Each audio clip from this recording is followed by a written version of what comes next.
Once upon a time, in a distant kingdom, there lived a young girl named Cinderella.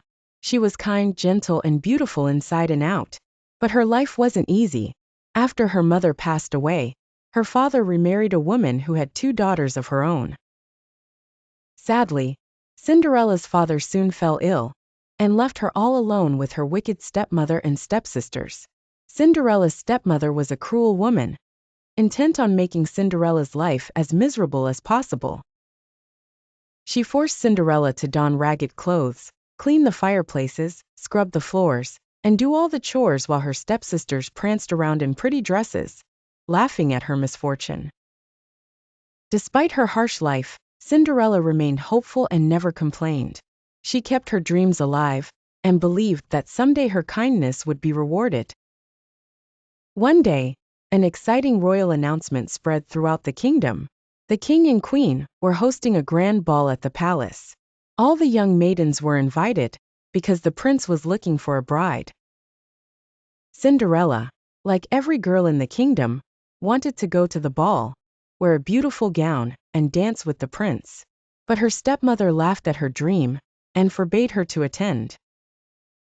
Heartbroken, Cinderella went to the garden alone and let her tears fall.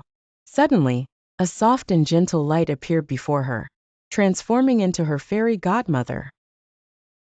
With a wave of her magic wand, the fairy godmother turned a pumpkin into a magnificent carriage, mice into horses, and Cinderella's ragged dress into a beautiful ball gown, complete with glass slippers.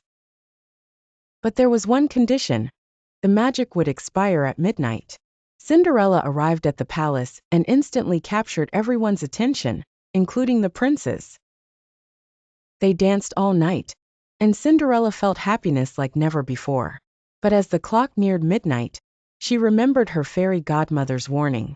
Without a word, she fled from the palace, leaving behind one glass slipper on the steps.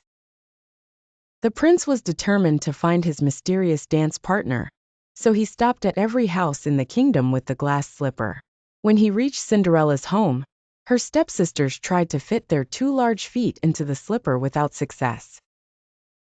Finally, the prince asked Cinderella to try. The slipper slid on perfectly. Cinderella and the prince gazed at each other, realizing they had found their true love. Soon after, Cinderella and the prince were married in a splendid royal ceremony. Both her kind heart and her patience had led her to a life filled with happiness. And from that day forward, Cinderella lived in the palace with her prince, cherishing her new family and the happiness they shared forever and ever.